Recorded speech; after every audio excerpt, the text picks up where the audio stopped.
Sutama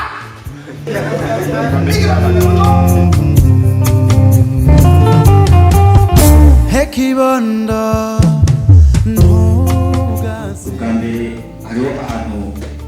umukobwa yaragiye ko ageze kuja mu butinyanga hanyuma amaze gutabona yuko amugeze kuja mu butinyanga yabuze icyo akora arabura ikintu na kimwe yokora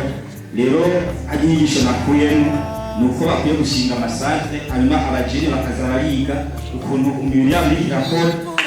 bakamenya icyemeze na bino bihe kugeza kwitwara gutya ni ukuvuga hajya mukobwa yabuze ikintu na kimwe yokora arabura umuntu n'umwe yobwira kuko ariko arava amaraso mu bihimba by'irondoro rero birakwiye yuko boshinga amasantere abajene bagahura bakaza baraganira cyangwa se hakaba inyigisho z'urwaruka zishingiye ku mirongo ijanye n'amagara meza dutore nk'inyishu nk'uko mubona na leta yashizemo ingufu igashyiraho igisata cyo gucapa no gutunganya amatongo kugira ngo twigire hamwe izo ngorane z'uko kuntu hacabaho no kwiga cyane ibijanye n'ukuntu twotunganya amatongo n'ukuntu hogabanya iryo gurirana ry'abantu cyane n'ukuntu hoba guteranya amatongo na hajya habaye matoyi kugira ngo hashobore abantu bashobore kurimira hamwe bafungure rero bizoba bigoye cyane igihe uzobyara 18 nk'uko wabavuze sinzi nubwo turiko turiga kuyacapa arazoshobora kuzotunanira gucapa kubera bitazoba bigikunda ukuntu tuyacapa murakoze wabona bakubitana amakuru bagahora ukabona agiye kumugwa mu nda aciye ahidukiza nawe mu kubisiko hagiye icyo byanyigishije nuko nabonye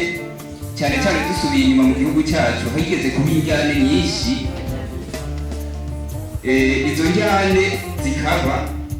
ariko abantu ugasanga ntibigeze baronka umwanya wo gusabana ikigongwe hagati umwanya muremure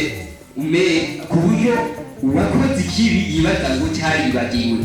akamera nk'uza gukundana na wa wundi atigeze amubwira ukuri kuri wamukoreye ikibi ariko wa wundi mu mutima akaba atakiriyo nawe akaca ashaka kwihora niho watubona agiye kumugwa mu nda nawe akaca ahindukiza akamukubita irindi kode byerekana yuko ikiri yamukoreye atakibagiye ntakiri mu mutima bisigura yuko icyo mbona jewe ava yuko ibintu byose uvuga ngo ugira ushikira ukuri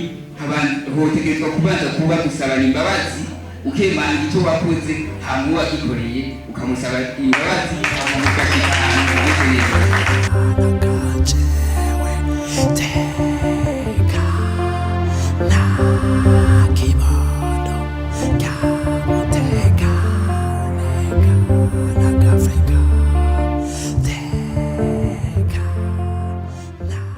shoboye kubona nabonye abigeme canke abadamu banonotse cane kandi bashoboye kandi nabonye nakwicigwa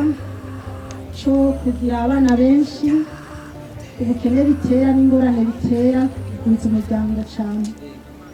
kandi nabonye ko naho abakenyezi bihagarara ko ngo twe turashoboye turabakenyezi turabagabo nabonye ko bakoze barakora barakoreshwa kugeza aho mbona ko ingufu zabo zirangiye nyene turabona ko bananiwe kandi ubwa mbere biyita abantu babashinga ntahe jeje nashoboye kubona